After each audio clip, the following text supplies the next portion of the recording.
શ્રી ગુરુદેવ દત્ત. શ્રી ગુરુદેવ દત્ત. ભાવે આવે એવી તું ભક્તિ કરજે, પ્રશ્નોમાં તું ઉલજીશ નહીં. તારા હૃદય હરિહરને ધારણ કરજે, શુદ્ધ સાત્વિક જીવન જીવજે. ચરિત્ર સાચવી મુરલીધરને રીઝવજે.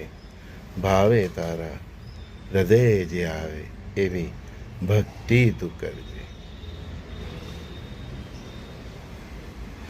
ગુરુદેવ કહેતા, ભક્તિના માર્ગમાં પ્રશ્નો જ નથી. પરમાત્માને સાક્ષી ભાવે જીવો તો એના સાક્ષાત્કાર થશે. પરમાત્માને પ્રથમ અનુભવ કરવાનો છે, એની પ્રકૃતિને સમજવાની છે, એની નિયતિને સમજાવવાની. જ્યારે એની પ્રકૃતિ સમજશો, જ્યારે એની નિયતિ સમજશો, જ્યારે એનો સાક્ષી ભાવે અનુભવ કરશો, ત્યારે તમે એના વિરાટ સ્વરૂપના દર્શન કરવાને પાત્ર થશો. આંખો પણ એટલી પવિત્ર હોવી જોઈએ ને કે એના દર્શન કરી શકે. આ કાનો પણ એટલા પવિત્ર હોવા જોઈએ કે એનું ભજનનું સ્મરણ કરી શકે, એનો પવિત્ર અવાજ સાંભળી શકે. મંદિરની ઘંટી આપણને બહુ કર્ણપ્રિય લાગે છે. સવારે ગાયોના ઘરનો જે એનો ગણકાર છે તે બહુ સરસ લાગે છે. તો પરમાત્માનો અવાજ, એનો સાથ સાંભળવા માટે કર્ણ પણ પ્રિય હોવા જોઈએ.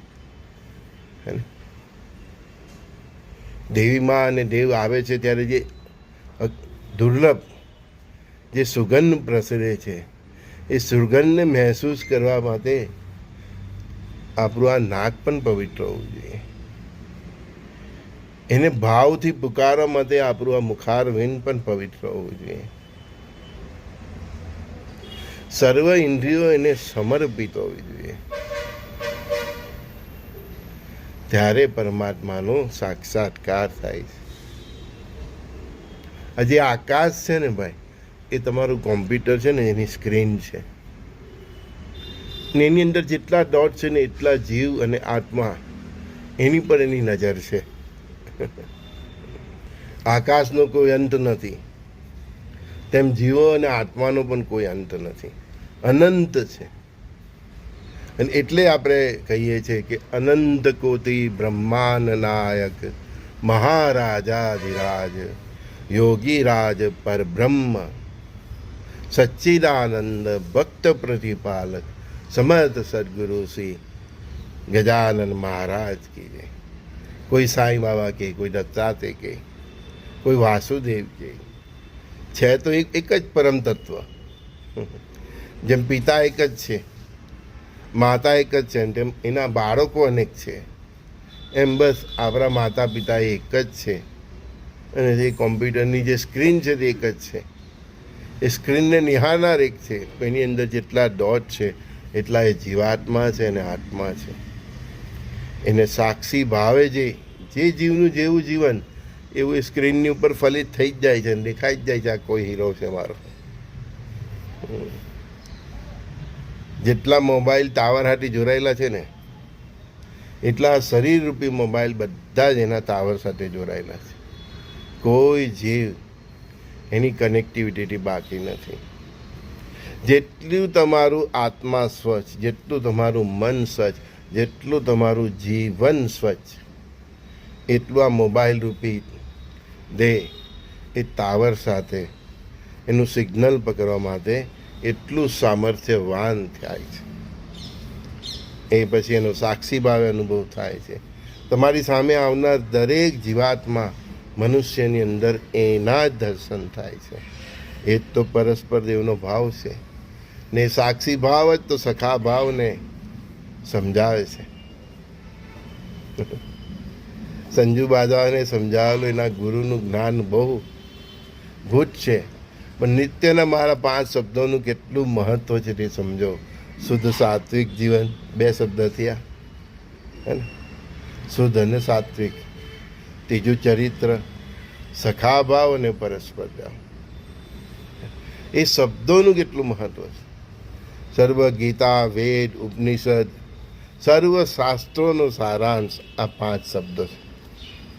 પછી એનાથી ઉપર ઉઠીને મનુષ્ય વસુદેવ કુટુંબકમના ભાવ પર જાય છે. પણ આપણે આ સાક્ષી ભાવનો, આ 5 ભાવનો આપણે એટલા માટે અનુભવ નથી કરી શકતા કારણ કે આપણે હું અને તું, આ મારું અને તારું, હું વાણિયો તું સ્વામિનારાયણ, હે, બસ હું દરબાર, હું પાટીદાર, હે, હું કોડી પટેલ ને હું કણબી પટેલ, હે, હું ગાંચી અને હું મોચી, બસ હું ગુજરાતી ને હવે તો હું મરાઠી આવી ગયું. આ દરેક વ્યક્તિ ભાષાઓના વિવાદ, એ આવા જનમાનસના નેતાઓ પ્રજાઓને એના સાક્ષી ભાવથી દૂર કરે છે. ધર્મમાં આ લોકો આડી ખીલી રૂપ છે. જેટલા તમને વિભાજિત કરે છે એ તમને ધર્મથી, તમારી અંદર રહેલા સાક્ષી ભાવથી, તમારી અંદર રહેલા આત્માથી, એની અનુભૂતિથી તમને એ દૂર લઈ જાય છે. અંગ્રેજો બહુ હોશિયાર હતા. એ જોયું કે આ સંસ્કૃતિ પરમ તત્વને વરેલી છે, આત્મભાવે જીવે છે, સાક્ષી ભાવે જીવે છે, તો એને ડિવાઈડ અને રૂલ કરી નાખ્યું, જાત પાતમાં વેચી નાખી. અમુક ઉચ્ચ કક્ષાના વ્યક્તિઓએ પણ જાત પાતનો એ રાખ્યો. તમને સ્પર્શ કરવો કે નહીં કરવો એની પાછળનું એક જ કારણ હોય છે કે કારણ હોવું જોઈએ.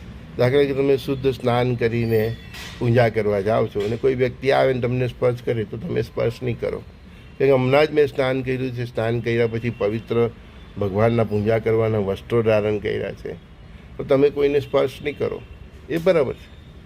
તમે શુદ્ધ સ્નાન કરીને સ્વચ્છ કપડાં પહેરીને મંદિરે દર્શન કરવા જાઓ છો તો તમે કોઈને સ્પર્શ નહીં કરો, તો બરાબર છે. તમે માંસ મદિરા બધું ખાઓ છો ને કોઈનું કિચન છેરો છો, તમને એ ના પાડે તો એ બરાબર છે, કારણ કે એનું શુદ્ધ સાત્વિક જીવન છે, એની એક ઓરા છે, એને આપણે ડિસ્ટર્બ નહીં કરી શકીએ. બાકી આમાં જાતપાત કંઈ આવતું જ નથી, કંઈ નથી આવતું. બધા એક જ ખેલાડીના રમકડા છે. પણ સમજાય તો ને, એવું ગાલી દેવામાં આવી દીધું છે મગજમાં ભૂસું કે એને ખાતા ખાતા અમને પણ દમ આવી જાય છે. મારા જેટલા સત્સંગીઓ છે, મારી સાથે જે જોડાયેલા છે, ગુરુ ભાવથી જોડાયેલા છે, સખા ભાવથી જોડાયેલા છે, મિત્રતા ભાવથી જોડાયેલા છે, તેના દીકરી અને દીકરાઓ સમાન છે, એ પણ આટલું સમજે તો પરમાત્મા આ વિશ્વનું કલ્યાણ કરે. તમારી ઓળખ છે, તમે પટેલ છો, ગઢીવાલા છો, બોડીવાલા છો, શાહ છો, વૈષ્ણવ છો, તમારી જે કંઈ પણ પંડ્યા છો, એ તમારી ઓળખ છે. બાકી તમારી જે ઓળખ છે તે કોમ્પ્યુટરના સ્ક્રીન પર પરમાત્મા નિત્ય જોઈ રહેલો છે. એક જે કોમ્પ્યુટરની સ્ક્રીન હોય ને તમારી મોબાઈલની સ્ક્રીનમાં, એમાં એક જે એમ ડોટ હોય છે ને, એ દરેક આત્મા જીવ પર એની દ્રષ્ટિ છે. અને જે જીવ આ સાક્ષી ભાવે, પરસ્પર દેવો ભાવે અને છેલ્લે વસુદેવ કુટુંબ ભાવને જાગૃત કરી રહી છે, એની સ્ક્રીન પર એનો પ્રભાવ, એનો ઉજાસ એને દેખાઈ જ જાય છે. તમારી આ દેહરૂપી મોબાઈલ, એની સાથેની કનેક્ટિવિટી ફાસ્ટ થઈ જાય, સુપર થઈ જાય. તમે બોલો ને તરત કંઈથી કોલ રિસીવ થાય. તમે બોલો તે થવા માંડે, તમારા વચનો આશીર્વાદ અને અભિશાપ રૂપ ફરવા માંડે, કારણ કે તમારી કનેક્ટિવિટી એની સાથે થઈ જાય, એની ઉર્જા સાથે થઈ જાય છે. આ તો સાધ્ય કરવા આવ્યા છે. અંગ્રેજોના જમાનાથી જે ભૂસું ગાલેલું છે આપણા સમાજમાં, એમાંથી જ આપણે બહાર નથી આવતા. પછી પરમાત્માને યુગ પરિવર્તન કરવાની જરૂર પડે છે. યુગ પરિવર્તન એટલે કે આ જે સોચ ઘુસારી દીધેલી છે એને પરિવર્તન કરવું. જ્યારે સમર્થ ગુરુ તો, અવધૂતો, સારા વિશ્વના નેતાઓ પણ જ્યારે સોચ બદલવામાં નિષ્ફળ જાય છે અને પછી એ પરમાત્માની એ લોકોની મિટિંગો થતી હોય છે, અવધૂતો સંતો. મેં તમને નહીં કીધેલું કે આજે કુંભ થયો, મહાકુંભ, તે શું કહેવાય, સ્નાન કરવામાં, એ આપણો હતો જ નહીં, એ આ ઋષિઓ મુનિઓ અવધૂતોનો હતો. એનું 12 વર્ષનું જે કર્મ છે એ સુપૃત કરવા જાય છે નર્મદ, એનું ગંગાનું જળ હાથમાં ધારણ કરીને એના કર્મો ભગવાનને, જેમ પેલો એનું તપ ધરે છે પ્રતિજ્ઞા લઈને પાણી ધારણ કરીને તપ જેમ અર્પણ કરે છે, એમ આ સંતો અવધૂતો અને ઋષિ મુનિઓ એમના 12 વર્ષના કાર્યની જે સિદ્ધિઓ છે એમાં જે કંઈ કચાશ રહી ગઈ છે એને અર્પણ કરે છે જળ ધારણ કરી, અને આગળનો આદેશ ગ્રહણ કરે છે. ત્યાં આગળ પરબ્રહ્મ પરમાત્મા અને સંતો અવધૂતોની એક સૂક્ષ્મ મિટિંગ થાય છે, અને એ મિટિંગોનો સાર પણ એ જ નીકળે છે જ્યારે કે પરમાત્મા પણ સમજી જાય છે કે હવે આ મારા સંતો અવધૂતોના પણ બસમાં નથી રહ્યું, ત્યારે યુગ પરિવર્તન કરે છે, મહાપ્રલય કરે છે કે નવી સંસ્કૃતિ આવે, નવા બાળકો આવે, એની અંદર આ નવા વિચારોને એ પ્રસ્થાપિત કરી શકે. જૂનામાં જ્યારે બદલાવ જ શક્ય નથી તો પરમાત્મા પાસે કોઈ વિકલ્પ નથી. એટલે અમે કહીએ છીએ કે તમે આજે એના બેઝિક 5 ફંડા છે ને પકડી લો: શુદ્ધ સાત્વિક જીવન, ચરિત્ર, સખા ભાવ, પરસ્પર દેવનો ભાવ. તો આ યુગ પરિવર્તનનું જે તાંડવ છે એનાથી તમે બચો, કારણ કે તમને બદલાવ કરવાની જરૂર જ નથી. તો કે ભલે રહેતો આ. એક બહેને ગઈકાલની પોસ્ટ પર પ્રશ્ન કર્યો કે સર આ બધું ક્યારે થશે, ગુરુદેવ આ બધું ક્યારે થશે? અમારા તો બહુ સગાઓ અમેરિકામાં છે. મારે બહેનને અને તમને સૌને એ જ કહેવાનું કે જ્યારે મહાભારત ઓલરેડી શરૂ થઈ ગયું હતું ને, તો પણ દુર્યોધન, ધૃતરાસ, એના સખાઓ, મિત્રો, ઇવન ધૃતરાસને પણ એવો ખ્યાલ નહીં હતો કે આપણે આ વિશ્વ યુદ્ધમાં છે ને આપણી હું હાલત થવાની. અને તે ત્યાં સુધી એ લોકો બ્રહ્મા રહ્યા કે છેલ્લે દુર્યોધન એકલો રહ્યો, હા, તો પણ એને ખ્યાલ નથી આવતો અને ભીમ સાથે લડી મને મરે છે. તો આ જે લોકો એનઆરઆઈ છે, અમેરિકામાં છે કે યુરોપમાં છે કે મિડલ ઇસ્ટમાં છે, ઇવન એ જ પ્રકારના વ્યક્તિઓ જે ભારતમાં છે, એ પ્રશ્નોમાં રહેશે ક્યારે અને શું અને કેવી રીતે. બસ આ પ્રશ્નોમાં જ ભીષ્મ પિતામાં એ જ કહેતા હતા, પ્રશ્ન ન કરો, ગુરુઓ અને વડીલોની આજ્ઞાનું પાલન કરો. પ્રશ્ન કરવામાં જ બધાનો સંહાર થઈ ગયો. પ્રશ્નોમાં રહ્યા, શંકા અને કુશંકામાં રહ્યા. બસ એ જ હાલત આજે યુરોપમાં છે કે અમેરિકામાં છે કે મિડલ ઇસ્ટમાં છે, એ બધાની પણ એ જ હાલત થશે. કારણ કે એ લોકો પ્રશ્નમાં જ રહેશે અને કાળ ક્યારે આવીને એ લોકોનું ભક્ષણ કરી જાય એમને ખ્યાલ જ નહીં રહેશે. શંકા અને કુશંકામાં રહેશે, આયોજનમાં રહેશે, દલીલોમાં રહેશે, પોતાની બુદ્ધિ પર ભરોસો કરશે. અને આ બુદ્ધિનો પ્રશ્ન નથી, હવે આ શ્રદ્ધાનો પ્રશ્ન છે. જ્યારે કોઈ વ્યક્તિ, કોઈ ગુરુ, કોઈ સખા તમને પરમાત્માના સાક્ષી ભાવે કે તમને આ સનાતન ધર્મ અને એની સંસ્કૃતિમાં શ્રદ્ધા હોય, પછી પ્રશ્ન નથી હોતો ક્યારે અને કેવી રીતે. કહેવું જ છું કે આપણે એ કાળમાં ઓલરેડી પ્રવેશી ગયા છે. 2025થી 32 સુધીનો સમય મહાકાળના મહાનૃત્ય, મહાતાંડવનો છે. એમાં આ બધું જ કરી નાખશે. એમાં ક્યારે કઈ છે એનો વિષય છે. 32ને બદલે 34 સુધી જાય તો એનો વિષય છે. પણ આપણે એ કાળમાં પ્રવેશી ગયા છે. ભગવાન કૃષ્ણ હાજર હજુર હતા તો કોઈએ એને પૂછ્યું કે તમે કંસનો ક્યારે વધ કરવાના છે? એ હાજર હજુર હતા તો પણ અર્જુન કે પાંડવો પણ એને પૂછી નહીં શકતા હતા કે હે વાસુદેવ, આ યુદ્ધનો અંત ક્યારે આવશે, અમારો વિજય ક્યારે થશે? બસ શ્રદ્ધાથી સમર્પિત હતા. રામ લંકેશને હરાવવા ગયા તો કોઈ વાનરોએ કે કોઈએ પૂછ્યું કે આ સમુદ્ર કેવી રીતે પાર કરીશું? એક ખાલી બજરંગબલીમાં ક્ષમતા હતી. પણ શ્રદ્ધાથી બધા નીકળી પડે ને. રામ છે તો સમુદ્ર પાર થઈ જ જશે, કૃષ્ણ છે તો કંસનો વધ થઈ જ જશે. ક્યારે અને શું એનો કોઈ પ્રશ્ન જ નહીં હતો. એ તારો વિષય જ નથી. બસ તું શ્રદ્ધાથી બસ. અમે કહીએ છીએ NRI must come back, plan B must be. બસ ગુરુદેવ મને એ શબ્દ કહ્યા હતા તે સમયે કે સંજય આ લોકો માટે આપણે ચોખા ભરાવી રાખવા પડશે. તો કેવી હાલત થશે કે એમના આવા શબ્દો હતા કે આ લોકો માટે આપણે ચોખા ભરાવી જ રાખ્યા છે.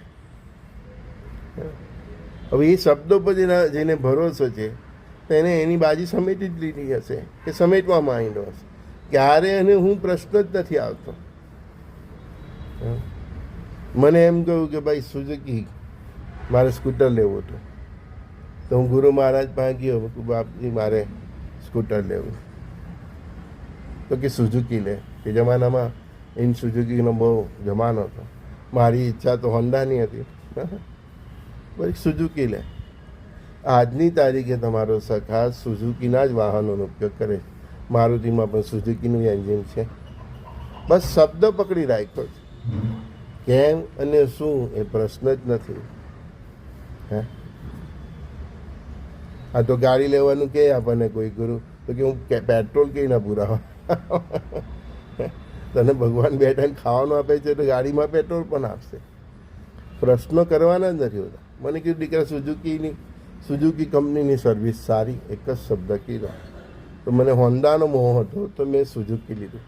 20-22 વર્ષના છોકરાને તો બધા મોહ જે વખતે હોન્ડાનું ચલન હતું, હીરો હોન્ડાની ગાડીઓ. ગુરુના શબ્દ મંત્ર મૂલમ ગુરુ વાક્ય મોક્ષમ મૂલમ ગુરુ કૃપા. તો એ મોહ છોડીને સુઝુકીની ગાડી ચલાવી. એનો પિકઅપ ને આ બધું ઓછું હોય છે, પણ એમને એમાં જ સેફટી અને એ લાગ્યું હશે મને. ને આજની તારીખે હું સુઝુકીનું જેનું એન્જિન હોય એ જ ગાડીઓ લેવું છું. મારુતિમાં સુઝુકીનું એન્જિન હોય છે તે જ ગાડી ચલાવું છું. કેમ અને શું પ્રશ્ન નથી. બસ એમને કીધું છે કે NRI મસ્ટ કમ બેક.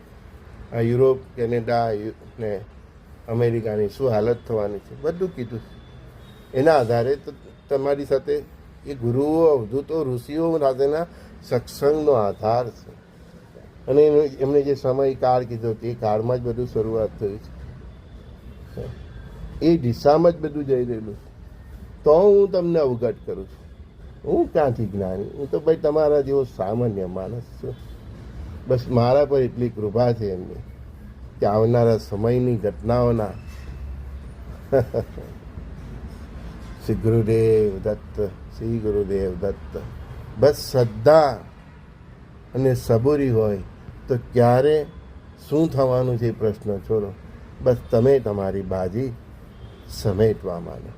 બાકી મેં તમને કહ્યું તેમ કૌરવની જેમ ક્યારે અને શું અને પ્રશ્નોમાં રહ્યા, શંકા અને કુશંકામાં રહ્યા, કૂટનીતિમાં રહ્યા, પોતાના આનો ઉપયોગ કર્યો તો હારી ગયા. અને પાંડવોએ, કૌરવે શાનો ઉપયોગ કર્યો? પોતાના આનો ઉપયોગ કર્યો એટલે એ લોકો હારી ગયા. અને પાંડવે પોતાના હૃદયનો ઉપયોગ કર્યો, ભાવનો ઉપયોગ કર્યો.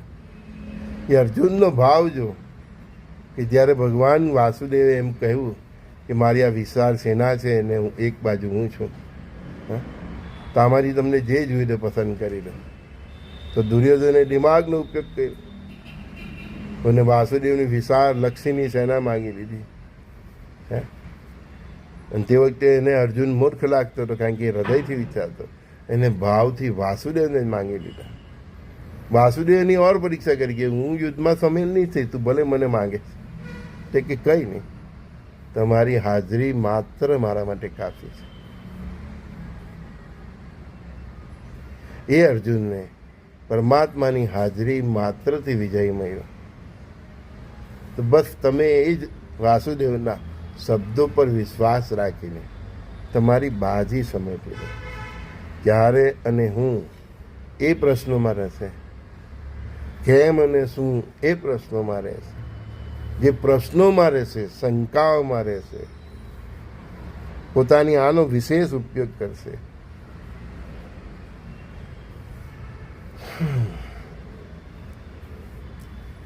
સરળ શબ્દમાં કહું તો એને જ તકલીફ પડશે. પ્રાતઃકાળના સત્સંગમાં સર્વે સખાઓ મિત્રોને તમારા સંજુ બાબા સંજય દસ્તીના દિવ્ય દસ્તીના શ્રી ગુરુદેવ દત્ત ભાવથી જીવો.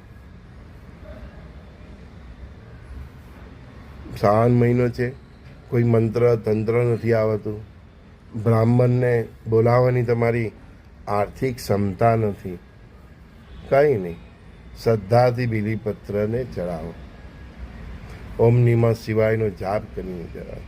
દૂધ નથી તો જર ચડાવો, એમ પર જરનું જ શાસ્ત્રોમાં ઉલ્લેખ છે. એમાં ગંગાજળની બાટલી બજારમાં મળતી હોય છે તો એ ચડાવો તો શ્રેષ્ઠ છે. મહિનામાં એકાદ વાર ગંગાજળ સૌથી શ્રેષ્ઠ છે. તાપી અને નર્મદા એનાથી પણ શ્રેષ્ઠ છે. બસ કંઈ કરવાનું નથી. ભગવાને જળ પણ આપ્યું છે, આ હાથ પણ આપ્યા છે, ગળો પણ આપ્યો છે. બસ એ ગળો ભરીને કેવળ જળ ચલાવવાનો છે. તું શું એટલું પણ નથી કરી શકતો? હે? શ્રી ગુરુદેવ દત્ત.